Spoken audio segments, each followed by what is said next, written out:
Hey everybody, welcome back to another exciting episode of the Stash Report from the Stash Project. Today is September 22nd, 2017. Relatively brief show for you this week. Not a lot going on kit-wise. It's all going to be hitting next week, I would assume. And but we do have quite a bit of sort of teases, if you will, some pictures to show you from a few different kits, a brand new kit announcement, as well as a couple of announcements as far as further reissues through the rest of this year. So we're going to actually jump into the kits real quick first because of the fact that there's only the two of them. So they are both Japanese in origin, as you would probably expect for a mid-month reissue. And from Aoshima, it is the reissue of the Lamborghini Countach LP400. This is the original kit that of the Countach series from Aoshima that they started back in 2012. There's, I believe, now 6 kits in this series, and this is just like a stock a shelf restock of the of the first car out of the series. And then from Ebro, we have the restock of the Citroen HY food truck. So you guys managed to buy out the food truck. Nice job on that. That was probably probably one of the more interesting kits in terms of sort of a subject matter that Ebro has done outside of F1 specific stuff for those people who build F1 cars. But it was certainly, of the 3 HYs they've done, certainly the more interesting of the 3. If you didn't want to just build a stock 1940s panel van. So that takes us over to kit announcements. And on the reissue side of things, for December, Fujimi is going to be reissuing 3 of their Ferrari kits, proving that they still have an active Ferrari license. It will be the Ferrari. Some people don't consider them to be Ferraris. The Dino 246 GT Early Type. Last reissued, I believe, in the Circuit Wolf series. This is the Enthusiast series kit. There has never been sort of a dumbed down real sports version of the Dino. So you're going to get an Enthusiast kit at regular kit prices. I think the price on it's like $21, $22. And then they're going to be reissuing sort of in a combination box. They're taking these 2 models and combining them into one box. The Ferrari 550 Maranello and the 575. Pretty much the only difference there in the real cars and in the models is the front fascia and a few other little details. So they're going to be combining those 2 into one kit box. Obviously, you have to pick one or the other. And that's a reissue of the Ferrari 365 GT4 Boxer Berlinetta. This is the car that came between the Daytonas, if you want to call them that, the 365 GT4s, and the 512s. So this kit, I want to say last was reissued in 2012. So it's been, like I said, 5-6 years since it's been around. It is a full, not quite a full detail kit, but it is does have an engine and whatnot.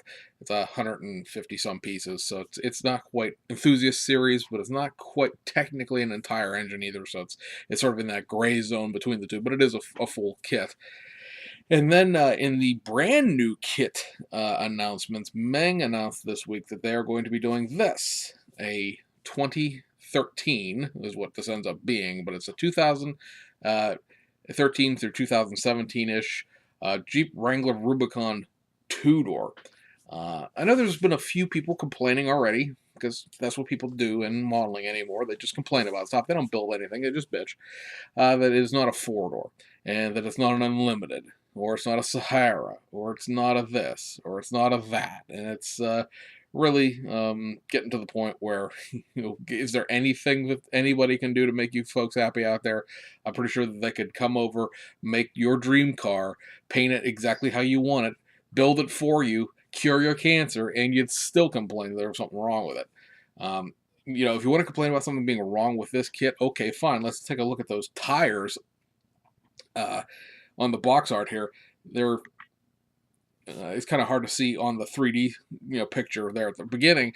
They're BF Goodreich. I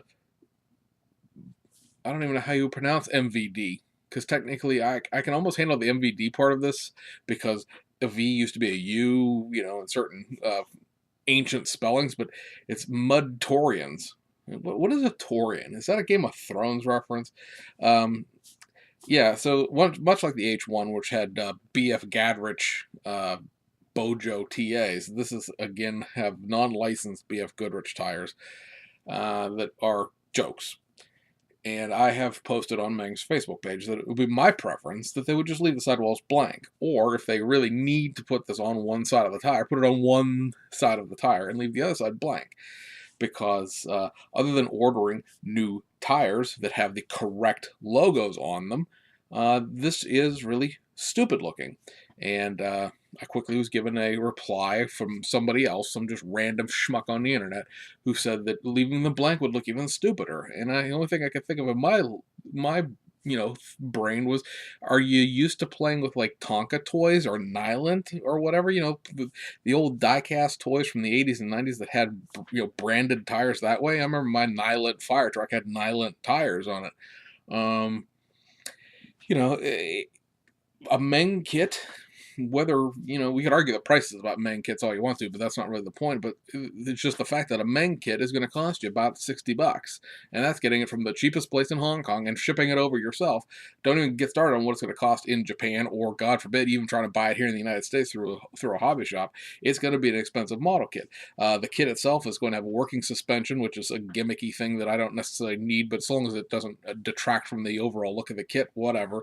And there's also going to be a hard top and a soft top So there's two different roof options there. Obviously, they're showing without any doors at all, but doors included.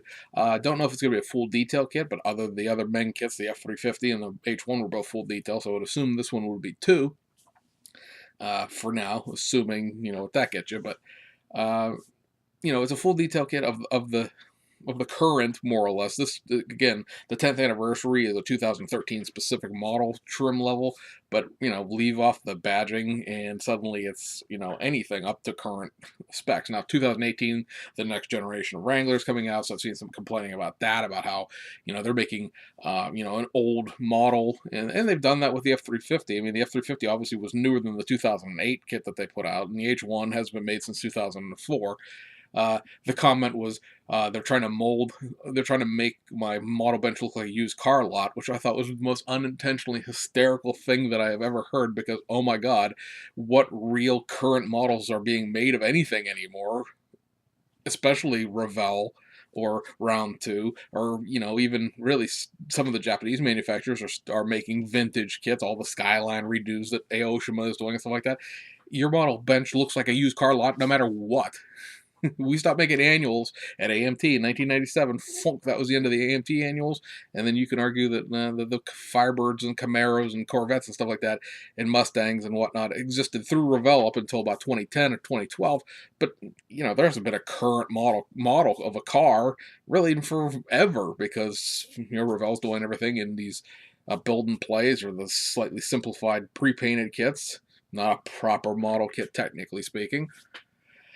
I don't know. I just thought that was a very funny comment, to complain that it's not going to be the 2018, the brand new, still not technically even on the road Jeep Cherokee. Of course, there's also complaints that this was not an XJ Cherokee. It was not a current Grand Cherokee. It was a... Seriously, do you want the model or not? I mean, at this point, I used to be a little bit on the side of I don't understand why model companies aren't more interactive with their customers, but the more and more I've done this show over the last 3 years, I can understand why they don't talk to any of you people, because you're clearly incapable of being pleased in any respect whatsoever. So back to the Meng post about the tires, and I said, well, Round 2 can license tires. They license tires so much that they sell tires separately. Aoshima licensed tires. Tamiya has had blank tires on a couple of things recently, but in the past has licensed tires, and a lot of stuff that they're blanking tires on, stuff like the FXXK, where it's going to have a Pirelli logo on it other than the actual sidewall detail, and it's slicks, racing slicks and stuff like that. And then, I'm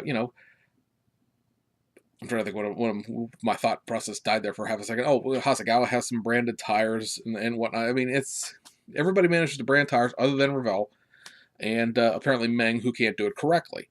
I would just assume do the Revell path and leave it blank.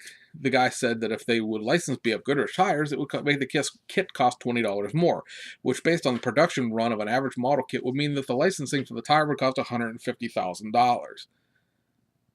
BMW wanted 250,000 euros to license the BMW M3 the B-Max did. I'm pretty sure that the tires don't cost nearly as much as the entire licensing for the entire car does. I love it when people read facts on the internet spit out by people who have no idea what they're talking about and then proceed to vomit them verbatim without having any factual basis whatsoever for, believing the person that vomited the fact out in the first place. And then I replied to that, and the next reply was that I should just be happy that they're making it at all, and any modeler could fix it, and I should stop whining. Now, those three comments right there are sort of the trifecta of the idiocy of casual builders on the internet. And I don't mean to knock anybody who only builds a couple models a year. I only build one model a year. It's not so much a seriousness aspect versus a casual aspect. It is the I'm just happy that they're a model aspect versus people that are actually invested in the hobby, have some cash behind it, some skin in the game, as it were. Um, because these three fallacies, I should be happy about the model kit being made. Well, look, Meng makes model kits. That's what they do. This isn't Johan in the 1970s where they're making a bunch of dashboards and they happen to make model kits out the back door, on occasion. Because if you know the history of Johan was an automotive parts manufacturer before they were a model kit, and ironically, they got dumped into another automotive manufacturing place with Seville. But that's not what Meng does. Meng's a model company. If they don't make models, they don't make money. If they don't make money, they don't have a business. I'm not lucky or happy about them doing business. That's what they're supposed to be doing. That is the whole point of their existence. I should stop whining. I'm not whining about this kit. I'm perfectly fine with it being a two-door. I'm perfectly fine with it being a 2013. I don't necessarily know that I painted that blue with that red interior option, but I'm cool with this kit. It's fantastic. If you sat down and you go buy the old Tamiya kit, good luck with pricing on that. But you go buy the old Tamiya kit, the kit that Revell did for the Lara Croft Tomb Raider, and this one, you have every Jeep Wrangler of modern extraction from the 1990s to current. I'm okay with this option. It'll probably be full detail. It'll probably have some goofy nonsense in it that has followed the F350 and the H1 around with weird military-esque design features to an automotive model. But overall, I have no complaints about this other than the tires. I just think that if I'm paying $60 for a set of tires for a model kit, I shouldn't have to immediately then go pay $20 to replace the tires. I should have either licenseless tires in the sense that they're blank, or just make fake. There's not a Chinese tire manufacturer that you could be like, oh yeah, this comes with BF Goodrich's in the United States, but here in China it comes with Hankook, which I don't think is actually technically a Japanese tire manufacturer, but it comes with like Hankook all-terrain GAs or something like that. It could have been some other tire other than this goofy nonsense of it being toy-like. And the third part, any modeler can fix that. Okay, genius, how do you fix this? Do you sand the raised tire lettering off the tire and you have two large swaths of sanded area of sidewall? The only way to fix it is to replace the tires. Again, I shouldn't have to pay $20 for a set of tires in a $60 model kit. It's just not something that should have to happen in 2018. There's no release date on this kit, but it's probably going to come out right around the end of the year, I would imagine. That has been the trend with Meng kits. They announce it, and about 90 days later, the model kit exists. I don't think I'm being unreasonable with that. Tell me in the comment section, am I being unreasonable about this? Maybe I'm whiny and I don't realize it. It doesn't seem... there's been quite a bit of nonsense going on the past week and a half that has just made me want to I'm going to turn Facebook off, and that's going to be it. Sorry guys, there's no more Stash Project on Facebook because I can't handle the stupidity anymore. But then it follows me into the forums and everywhere else, and I know I shouldn't let it bother me, but so let's be more joyful and talk about real things, shall we? BMAX uploaded this photo. This is the completed Volvo 240AT Group A cars. You can now see them from something other than an aerial overhead view. This is the Kamachi Gia Race of Macau winning car, and the other car, which really doesn't technically have a real sponsorship to it other than, I guess, Volvo dealerships of Europe. And that, again, is the 1985 Intertech Fuji race winner as well. So a couple looks at that kit. We'll probably find out more about it in sense of sprue shots and things like that at the hobby show next weekend. And then also, and this was a little bit of a surprise, not that it exists because we knew the kit was coming, but the fact that it's come out before everything else that's in line ahead of it, and that is the 1994 Japanese Touring Car Championship Toyota Corona T190 kits. Now, these kits were just announced back in Shizuoka. There is, the Audi rally car, the Lancia Super Delta rally car, the Porsche 935 was a K2, K3 that's in front of that still. This was just announced back in May, and clearly, as you can see by these pictures, they're in, test shot decal fit completed build phase. So be interesting to see when this kit is going to come out. I would assume the Volvo will come out and then the Toyota may come out at the same time. They may be slightly apart from one another. It'd be interesting to see what they do there. In the sense of this actual kit, the number 36 car is the JTCC champion for 1994. So that there's a little history, if you will, behind it there. And I'm psyched for it. In chronological order, this is the predecessor to the Corona Exif kits that Tamiya did back in the 1990s. This is a 1994 car. The Exifs were like 95, 96. We also got some built test shot photos from Tamiya USA for the brand new AMG GT3 kit. So just some photos to throw up here while we talk about it here. If you check out Andy's Hobby Headquarters here on YouTube, he did nominally what was called a step-by-step build, but it's more of a time lapse. Not to pick on Andy, but it wasn't a step-by-step. But he built one of these up. And it's a Tamiya kit in every stretch of the imagination. It fits together so well, at least in his video, that he can stick the front fascia onto the body and it hangs there by its own fit without any glue on it. So another engineering masterpiece, of course. Be interesting to see what kind of carbon fiber and photo etch are offered for this. There are no factory options for that as it comes. There is a little bit of not photo etch, but a little bit of carbon fiber with the decals in this kit, like the front splitters, the front canards have carbon fiber. There's some carbon fiber for the wing, carbon fiber for the areas behind the B pillars and the behind the doors basically. So there is some carbon fiber with this, but not it's not Studio 27 level carbon fiber. But you see the interior and brake detail and all the other stuff that was in those photos. So that's cool. The other key thing to this GT3 kit, of course, is, well, where's that BMW at? So Platts this week finally posted a blog post saying, basically, we really, really apologize for the delay for the last 18 months. A lot of it was due to licensing with BMW here, at the very end of things. But they are confirming October release for the BMW M6 GT3 car. And they posted up some sprue and runner shots for that as well. So you've got the body. This would be your chassis, the wing, a bunch of the interior pieces, and the brakes are on here as well. The air intakes for the hood. It's a very basic model kit. We knew that going in the sense of it's Fujimi in the sense there's not a lot of suspension to it. There's not a lot of chassis detail. Most of the details in the interior and the body itself. So here's the interior runner that has also the front and back bumpers. It has the same sort of door panels that the Tamiya kit has, where it has like full detail door panels. So that's kind of an interesting little bit about it. This right here would be pretty much the rest of all the chassis pieces. It's the transaxle and things like that. So it's kind of interesting to see, some stuff be separate in the sense of the chassis itself. When you're not really gonna be able to see some of this stuff, but cool nonetheless. And then you have your clear parts, and then you have I'm assuming that in the production model, this would be chromed because this is the headlight buckets, the taillight buckets, and the side mirrors. And then you have your wheels and tires. So if you've been waiting on race cars, boy, is it your time of the year, because you have the two GT3 cars.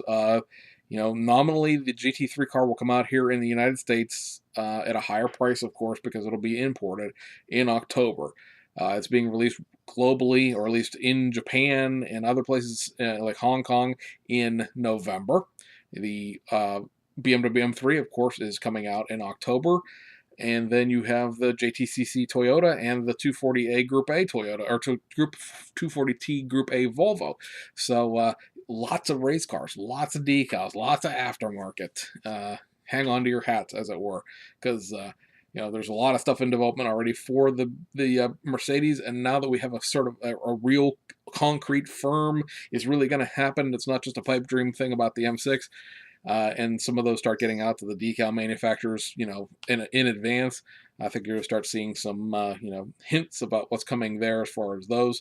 There aren't as many M6s in racing as there were Z4s, but there's still probably a good 10, 12 of them that run the various divisions of Blancpain, International GT, Gia Race at Macau, Asia Le Mans, Euro Le Mans, and all the rest of that stuff. So, very exciting time for me. Don't know about you guys, but for me, all good. Anyway, guys, that's it for this week. Like I said, rant aside in the middle there, not much to talk about kit release wise. We should get, like I said, all the Revell stuff. There's a couple of kits from Hasegawa that are still lingering, some Aoshima stuff that's out there. So it'll be a packed show for next Friday. So anyway, guys, hope you enjoyed it, and we'll see you guys on the other side.